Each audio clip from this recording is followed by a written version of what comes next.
Once upon a time, there was a young man who worked at a factory.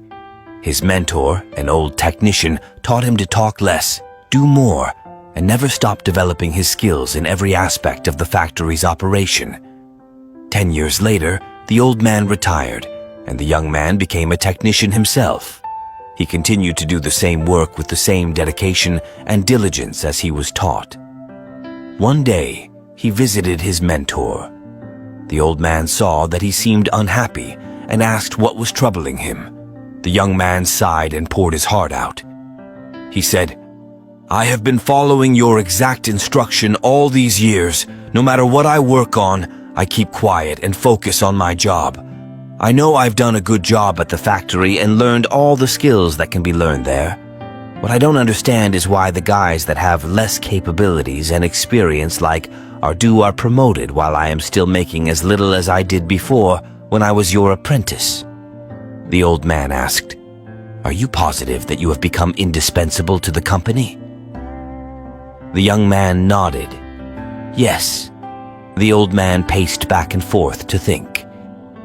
After a while, he turned to the young and said, "You must request a day off using whatever excuse of your choice.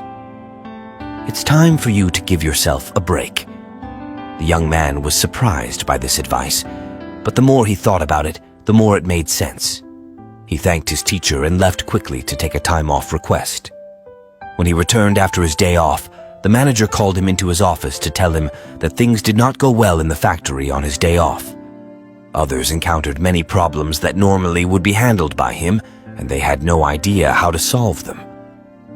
Realizing his importance, the manager decided to promote him to the position of senior technician to thank him and encourage him to keep up his good work. The young man was grateful for his mentor's wisdom. Surely, he thought, this was the secret to success. From that point onward, whenever the young man felt that he deserves more than he was getting, he will take a day off. When he came back the next day, the situation will improve to his satisfaction. This pattern continued for months. One day, the young man found that he was blocked from going into the factory. Much to his shock, he found out that his employment was terminated. He could not believe it. Not knowing what to do, he went back to his mentor to try to figure out why things had gone so wrong. "Why did I lose my job?" he asked with wounded pride. "Did I not do everything as you instructed?" The old man said, "Actually, you did not just that you only heard half the lesson. You understood right away that no one pays attention to a light bulb that is always on. It is only when it goes off that the people suddenly take notice and realize that they've been taking it for granted. You were so eager to apply this first understanding that you refused to listen to the second half."